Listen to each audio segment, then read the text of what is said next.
She needs somewhere to live. Your apartment would be perfect, my dad declared. I refused. The next morning, my cousin showed me photos that changed everything.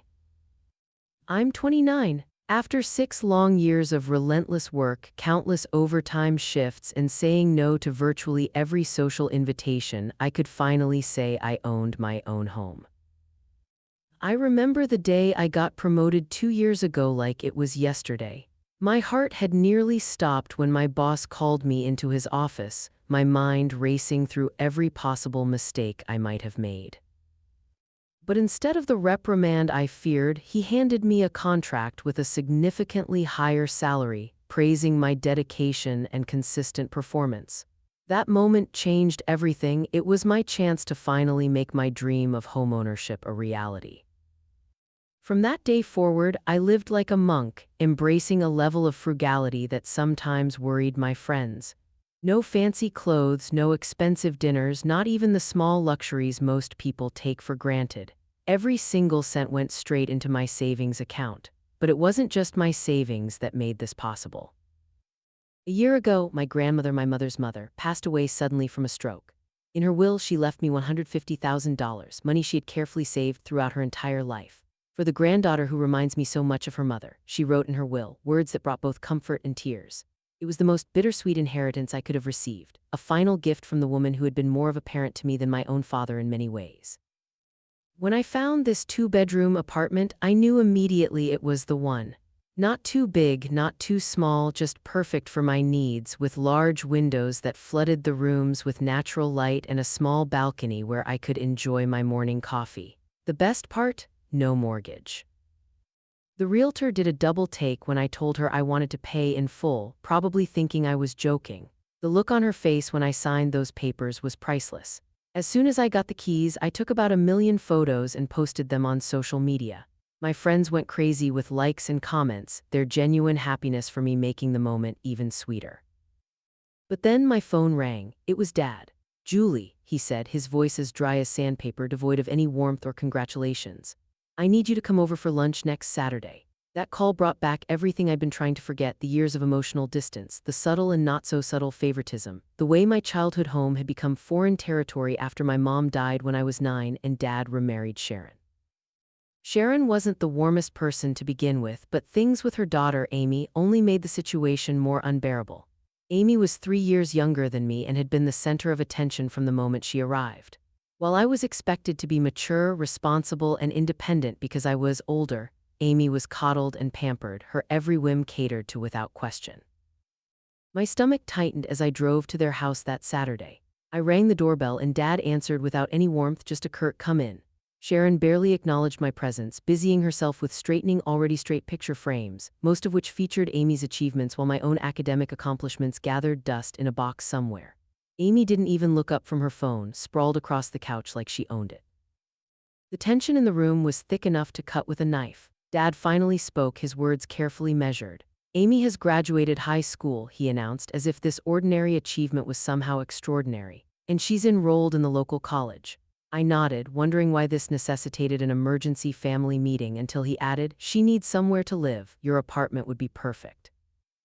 I blinked, not sure if I'd heard him right. Did he really expect me to just give up my apartment? The one I had worked so hard to afford, the one that represented years of sacrifice and determination. "Yes," Dad said firmly, interpreting my silence as consideration. "Amy needs it more than you do. You're established in your career now and she's just starting out. It would be the right thing to do." What followed was a masterclass in manipulation. Dad reminded me of all the times he'd supported me, conveniently forgetting how he'd checked out emotionally after Mom died, guilt-tripped me about family obligations, ignoring how they'd excluded me from family events, and even suggested that Mom would have wanted me to help my sister, stepsister, and Mom never even knew her. The audacity of Dad and Sharon's request left me speechless. My apartment, the one I had worked years for, was supposed to be mine. I had earned it through countless sacrifices and long hours. And now, they wanted me to hand it over to Amy, a girl who had done nothing but torment me for years and who had never worked a day in her life. "Are you all completely insane?" I demanded, finding my voice at last. I'm not giving up my apartment, not now, not ever. Dad's face darkened, the mask of reasonable discussion slipping away to reveal the manipulation underneath. Your own money, he sneered. Your grandmother gave you $150,000. That's hardly your own money. You're being selfish, just like you've always been. Amy needs a fresh start, and you're in a position to help. Instead, you're choosing to be difficult. Something inside me snapped. I had spent years being quiet, taking their abuse, trying to be the bigger person. But this was it. This was the breaking point. You mean my mother's mother? I reminded him, biting back my anger. The woman who actually cared about me when you were too busy playing happy family with your new wife and daughter. The grandmother who watched me graduate while you were at Amy's dance recital. That grandmother. I could see the shock on Dad's face, but I wasn't done. Years of pent-up resentment came pouring out. You didn't raise me at all, I continued, my voice shaking with rage. You checked out the moment Mom died and Sharon moved in. Don't you dare talk about how you raised me when you can't even remember what college I graduated from. Amy, for the first time, looked up from her phone, her face twisted in a dramatic frown that had worked on Dad countless times before. You're such a terrible sister, she wailed, right on cue. You've always been so mean to me. Daddy, make her give me the apartment. Dad and Sharon jumped to comfort Amy while I stood there, invisible once again. They continued their emotional manipulation, throwing around words like family duty and sisterly love, but I couldn't take it anymore. I grabbed my purse and stormed out, the door slamming behind me with a satisfying bang. As I drove home, my apartment, my sanctuary, I realized something important. Sometimes the family you're born into or thrust into isn't really family at all. Real family supports your dreams, they don't try to steal them. Real family celebrates your achievements, they don't try to diminish them. And sometimes standing up for yourself means walking away from toxic relationships, even if those relationships are with people who are supposed to love you. My apartment keys felt heavy in my pocket, a solid reminder of everything I'd accomplished on my own. No matter what Dad, Sharon, or Amy thought, this was mine. I had earned it, and I wasn't going to let anyone take it away from me. Update 1. Let me draw my family picture to help you understand the complex dynamics that shaped my life. After my mom's death when I was 9, the relationship between my dad and me fractured in ways that would never fully heal. When Sharon entered our lives barely a year later, any hope of maintaining a close father-daughter bond vanished like morning mist. Their whirlwind romance and quick marriage left me reeling, still grieving my mother while trying to adjust to this new woman who seemed determined to erase all traces of our previous life. The birth of Amy when I was 11 marked a complete transformation in our household. Suddenly, there were two distinct sets of rules, one for Amy and one for me. New clothes, Amy got them before the seasons changed, while I wore hand-me-downs or bought my own with babysitting money. Toys, she had them before the words left her mouth. Family trips, they revolved entirely around Amy's dance recitals, school events, and social activities. Meanwhile, I became increasingly invisible in my own home, a ghost drifting through the hallways, trying not to disturb the real family. But there was one constant in my life, one person who saw me clearly and loved me unconditionally, my grandmother. Grandma's house became my sanctuary, a place where the weight of being unwanted lifted from my shoulders the moment I stepped through her door. I spent countless hours there playing board games with my cousins who treated me like I was truly part of their family. Unlike Amy, who seemed to take pleasure in making my life miserable, my cousins included me in everything from backyard adventures to secret cookie-stealing missions. Grandma watched everything that happened in our family with keen eyes and a heavy heart. She saw how Dad changed after Mom died, how he threw himself into his new relationship with Sharon, perhaps trying to outrun his grief. She noticed every time I was excluded from family photos, every birthday celebration that became all about Amy, every parent-teacher conference Dad skipped while attending every single one of Amy's school events. Your mother would be heartbroken to see this, she told me one afternoon when I was 15 after Dad had forgotten to pick me up from school again. But you're stronger than they know, and one day you'll build a life so beautiful they'll regret not being part of it. The day I received my college acceptance letter was like being handed a key to freedom. The school was 3 states away, a distance I had specifically chosen, And while my scholarship covered most of the costs, my grandmother quietly paid the remainder, understanding that this was my chance to escape the toxic environment at home. "Your mother put aside money for your education," Grandma told me as she handed me the check. "I've been saving it, adding to it, waiting for this moment. She would be so proud of you." What she didn't tell me then, but I learned later, was that she had been documenting everything, keeping a detailed record of how I was treated, saving emails and texts, noting down incidents. She wanted to make sure that if things ever came to a head, I would have evidence of the years of emotional neglect. College was like finally being able to breathe after years of holding my breath. For the first time, I could be myself without constantly walking on eggshells. During holidays, I stayed with Grandma, where celebrations felt genuine and warm, not like the performative family gatherings at Dad's house. But when I graduated and received a job offer back in my home state, things took an unexpected turn. I had planned to stay with Dad and Sharon temporarily, just a few weeks while I found my own place. I hadn't expected them to welcome me with open arms, but their response still stung. "Oh, we gave your room to Amy," Sharon announced with barely concealed satisfaction. "She needs the extra space for her things." Dad didn't say a word in my defense. He stood there, silent as always, avoiding eye contact, probably hoping I would just quietly accept this like I had accepted everything else over the years. The message was clear: there was no place for me in their home, just as there had never really been a place for me in their family. Grandma, true to form, welcomed me with open arms. "I've been preparing the guest room," she said when I called her, trying to keep my voice from breaking. "It's yours for as long as you need it." She had known, somehow, that this would happen. She had seen it coming from miles away, understanding the patterns in my father's behavior better than I did. Those months living with Grandma were healing in ways I hadn't expected. We spent evenings talking about Mom, sharing stories and memories that Dad had seemed eager to forget. After a few months of saving aggressively, I had enough to rent my own little apartment. It wasn't much, a small one-bedroom with questionable plumbing and noisy neighbors, but it was mine. Every piece of furniture, every dish in the cupboard, every picture on the wall represented my independence. Grandma helped me move in, bringing homemade curtains and her famous lasagna, making the space feel like home from day one. Looking back, I realize now that Grandma didn't just provide me with emotional support. She was actively working to ensure I would be able to stand on my own feet, knowing that the day would come when my father's family would try to take advantage of me. Her inheritance wasn't just money, it was protection, a shield against the manipulation and control that she knew would eventually come my way. Update 2.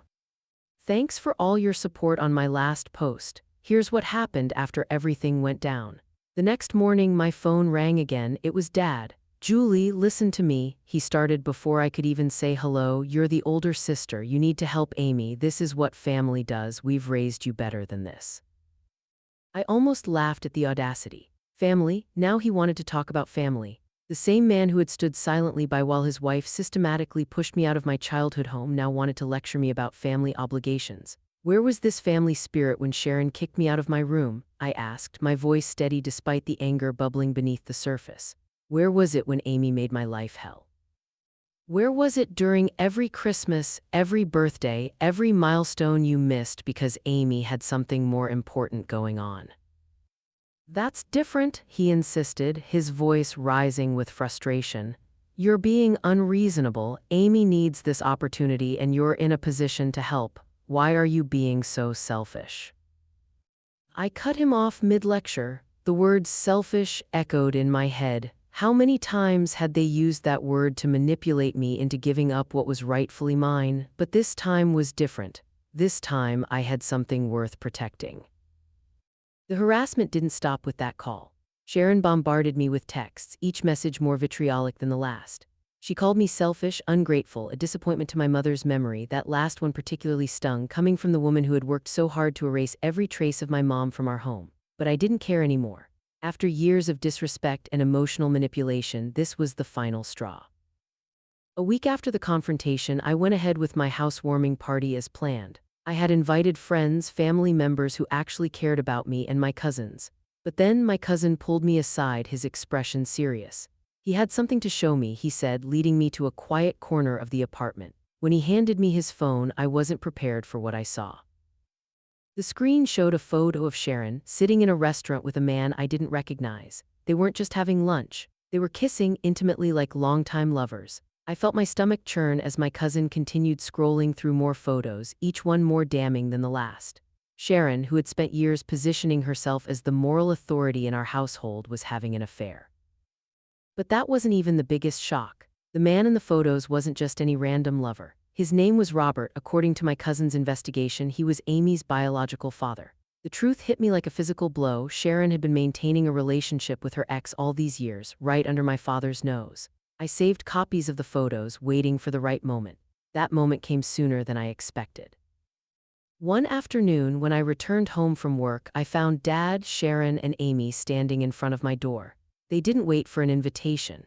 Sharon simply pushed past me the moment I opened the door, Amy trailing behind her with that familiar entitled smirk, and Dad bringing up the rear with his usual look of stern disapproval. The scene that unfolded in my living room was surreal. Sharon and Dad were discussing renovation plans as if they already owned the place, while Amy wandered around with her phone out, showing them pictures of furniture she wanted to buy. They were literally planning to redecorate my apartment without my consent. I stood there watching this circus unfold in my own home, and something inside me clicked. This was the perfect moment to use what my cousin had given me. "Hey," I said, my voice cutting through their planning session. "I have something to say." They turned to look at me, probably expecting me to cave under the pressure. After thinking deeply, I've decided to give this apartment to Amy. Their faces lit up with triumph, and Sharon actually clapped her hands together in satisfaction. "Just considering it an older sister's gift," I added, "and I also have a housewarming gift." Dad was already pulling out his phone, probably to call his lawyer, when I handed him the stack of photos. The silence that followed was deafening. I watched as the color drained from his face, his hands shaking as he flipped through picture after picture of his wife with her ex-lover. What happened next was chaos. Dad's face turned an alarming shade of red as realization dawned. With a roar of rage, he started smashing things, my vase, my coffee table, anything within reach. Sharon was screaming, trying to explain, while Amy stood frozen, her phone slipping from her nerveless fingers as she processed what the photos meant. I calmly walked to my bedroom, pulled out my phone, and called the police. I had been recording everything since they arrived, capturing both the property damage and their attempts to coerce me into giving up my apartment. When the officers arrived, they found my father still in the midst of his rampage, Sharon hysterical, and Amy having what appeared to be a complete meltdown. The aftermath was messy but decisive. I pressed charges for the property damage, using both the photos I'd taken and my security camera footage as evidence. I filed for a restraining order against all three of them, documenting years of harassment and manipulation alongside the recent incident. It was a long road to understanding just how deep the betrayal went. The investigation revealed that Sharon's affair had been ongoing for years, predating even her marriage to my father. Amy had been Robert's daughter all along, a fact Sharon had hidden to maintain her comfortable lifestyle with my father. The truth unraveled their carefully constructed facade, exposing years of lies and manipulation. The following months were a blur of legal proceedings and family drama. Dad, once he recovered from his initial rage, tried to blame me for destroying his marriage. "If you hadn't been so selfish about the apartment, none of this would have happened," he said during one of his attempts to contact me despite the restraining order. Sharon's carefully cultivated image in our community crumbled as the story spread. Amy, faced with the truth about her parentage, had her own crisis to deal with. I heard through the grapevine that she moved in with Robert, her biological father, who apparently had been trying to be part of her life all along. The whole experience was painful but liberating. I wasn't the problem child they had made me out to be. I was just the one who had finally exposed their web of lies. I had fought for what was mine, stood my ground, and in doing so, unveiled the truth they had worked so hard to hide. I've since rebuilt my life, surrounding myself with people who value honesty and respect boundaries. My apartment has been repaired and redecorated, erasing the physical evidence of that day's chaos. My cousins, particularly Jack, have become even closer, forming the supportive family network I always longed for. The most important lesson I learned through all of this: never let anyone take what you've worked hard for, no matter how much they try to manipulate you with claims of family obligation. True family isn't about blood or legal ties, it's about respect, trust, and mutual support. If someone can't offer you those basic things, they don't deserve a place in your life, regardless of what they call themselves.